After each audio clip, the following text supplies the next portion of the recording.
Good afternoon, কেমন আছেন সবাই? এই যে আমি চলে এসেছি আজকে দুপুরের খাবার দাবার নিয়ে। তো চলুন কি রান্না করেছি দেখাই। আর একজন তো খেতে বসেই পড়েছে, ওনার তাড়াতাড়ি আছে বলে নিজে নিয়েই খেতে শুরু করে দিয়েছে। তো দেখা যাক আজকে কি রান্না করেছি। তো আজকে করেছি বলতে যে বিশেষ কিছু করিনি, কারণ হচ্ছে আজকে আমাদের সকালে একটু কাজ ছিল বাড়িতে, তো সেইটা করতে গিয়ে অনেকটা দেরি হয়ে গেছে। তারপরে জলখাবার, তারপরে আমার তো শুধু নিজেদের খাওয়া রান্না নয়, বাইরের কুকুরগুলো আছে, সোনু আছে, এদের সবার আলাদা আলাদা রান্না করতে আমার অনেকটা টাইমই লাগে রান্নাঘরে। তো আজকে সানডে স্পেশাল হচ্ছে এই যে পাবদা মাছ, একদমই অনুষ্ঠান বাড়ির স্টাইলেই করেছি। আমার থাম্বনেলে আমি দিয়ে দিয়েছি কি কি ইউজ করেছি এতে।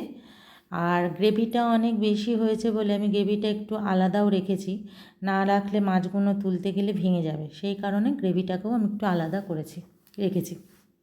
আর এইটা করেছি মাছের মাথা দিয়ে বাঁধাকপি, খুব অল্প করেই করেছি, গোটা একটা বড় বাঁধাকপি তার অর্ধেকটা করেছি আর অর্ধেকটা রয়েছে, কারণ আমাদের এবেলার তরকারি ওবেলা কেউ খেতে চায় না, তো সেই কারণে আবার বাসি হলেও সেটা ঠেলা গোজা হয়, কে খাবে না খাবে।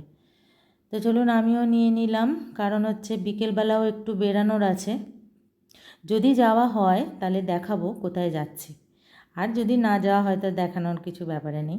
তো আজকে এই পর্যন্তই, চলুন আবার দেখা হবে একটা নতুন ভিডিওতে।